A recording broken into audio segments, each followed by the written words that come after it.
morning. Welcome to 49ers in 5, your daily update on everything happening with the team that you need to know. I'm Rob Stats Guerrera. Today is Friday, September 15th, 2023. Here's what's happening with your San Francisco 49ers.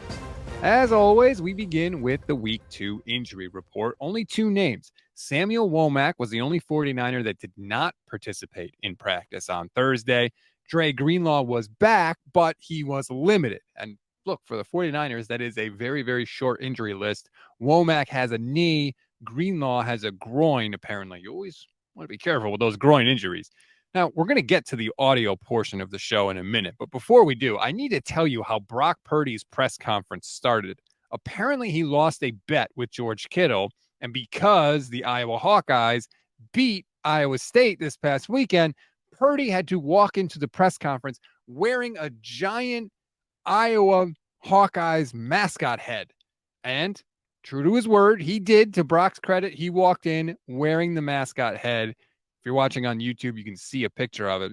Looks pretty sweet, not going to lie. Now, let's get to the actual audio portion of the show. Brock, are you aware that you've actually never played against the Rams? Yeah, in a sense. Yeah, just, the game planning, last year, the two games that we game planned for them and then not playing in either of them. And then here's my third time doing it. So it feels like I have played against them, but I haven't. So, I'm excited too. It seemed like a weird question, I have to admit, but I like the answer, right? Because it shows how seriously he took his preparation, even though he wasn't the starting quarterback. He was ready to go in there if needed. And look, we saw that. He came in against Miami and hit the ground running. So obviously we know Brock prepares even when he's not the starter. One more from Purdy. During one of his answers, he kind of like inadvertently broke down his philosophy as a quarterback. And, we're still learning about him. So I thought it was kind of cool for you to hear. It comes down to obviously decision making, being able to make decisions quick, the right decision, and then obviously just being smart with the ball. I feel like if you can just do those things and do what, the play caller is asking of you and not doing too much, then I think you can help put the team in a successful position. And so that's something that I've, just tried to remind myself of and, not trying to do too much, not trying to be a superhero and do everything, but make the right decision every single play and do it consistently. Brock, whatever you are doing, keep it up because you're throwing 2 touchdowns to start. You haven't lost yet in the regular season. So please, please, please stick with what's working. Last one for you today, and it actually comes from offensive line coach Chris Forster.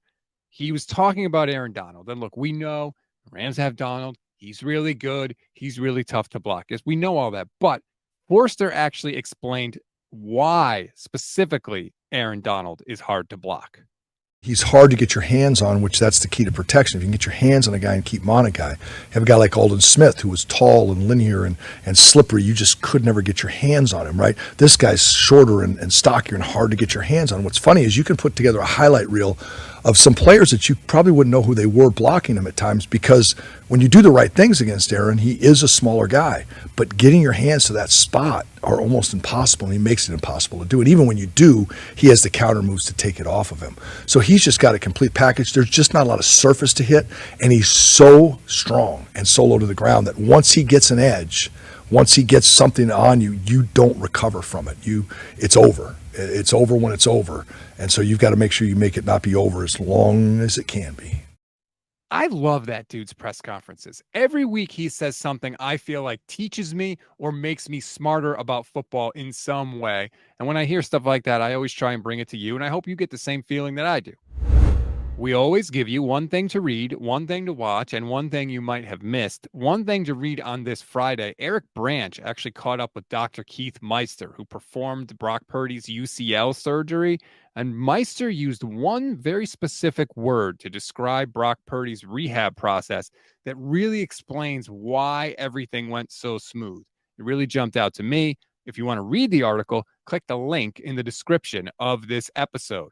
One thing to watch. Puka Nacua, wide receiver for the Rams, had 119 yards on 10 catches in week 1. He didn't practice yesterday due to an oblique injury. I'm not saying he's going to miss the game. Again, it's just something to watch. Keep your eye on. If he's not 100%, the Rams will really be even in a bigger hole against the Niners on Sunday. One thing you may have missed, we got the annual SoFi Stadium projection from Vivid Seats. Not surprisingly, the Niners are taking over. According to Vivid Seats, again, 64% of the fans in attendance are going to be rooting for San Francisco versus just 36% for the home team Rams. It's one of the coolest things we do as 49er fans. Big shout out to everybody that's going to SoFi for the game. That is awesome. The players notice it and they like it. So please keep that up. It's one of the coolest things to see. That's going to do it for this edition of the show. Please rate, review, and follow the Gold Standard Podcast Network.